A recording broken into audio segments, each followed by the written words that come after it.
Police সহ request করেছে ভাই আপনি খুলেন, উনি মাঝখানে কি করেছে চাবিটা বাইরে পাঠিয়ে দিছে, ঠিক আছে।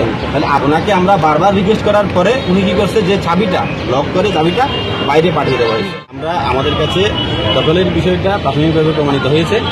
এরপরে যে বিষয়টা সেটা হচ্ছে কিছু দালালি রেকর্ডপত্র আমাদের সংগ্রহ করে সেগুলো আমরা বিশ্লেষণ করবো।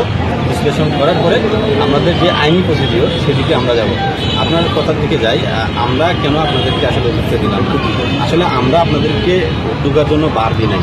এখানে যিনি দায়িত্ব ছিলেন, যিনি কেয়ারটেকার, উনি আমাদের পারমিশন না নিয়ে উনি অবৈধভাবে তালা মেরে দিচ্ছে। ওনাকে আমরা 1000 বারের উপরে রিকোয়েস্ট করেছি। আমার টিম পুলিশ সহ রিকোয়েস্ট করেছে ভাই আপনি খুলেন, উনি মাঝখানে কি করেছে চাবিটা বাইরে পাঠিয়ে দিছে, ঠিক আছে। তাহলে আপনারা আমাদেরকে যে ব্লেম দিচ্ছেন, আমরা আসছি দেশের স্বার্থে, আমরা আসছি আপনাদের সাথে কাজ করার জন্য, দুদক আসছে।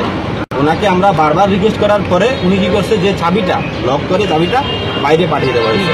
ওনারা আমার জিজ্ঞেস করছে, আমি যতটুকু জানি আইন সম্পর্কে অতটুকু ওনারা সহিতা করছে।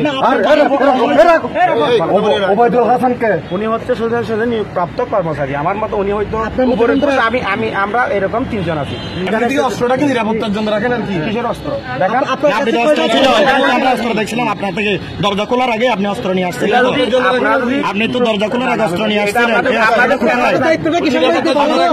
এটা আপনাদের ক্যামেরা, আমি যদি অস্ত্র রাখি তাহলে আপনাদের ক্যামেরা আপনার তো অস্ত্র ছিল ভাই। সাংবাদিক আসার পরে এরকম কেউ আছে সরকারের বিরুদ্ধে অস্ত্র নিয়ে দাঁড়ায়? আপনি তো ছিলেন, অস্ত্র নিয়েছিলেন, এরকম আছে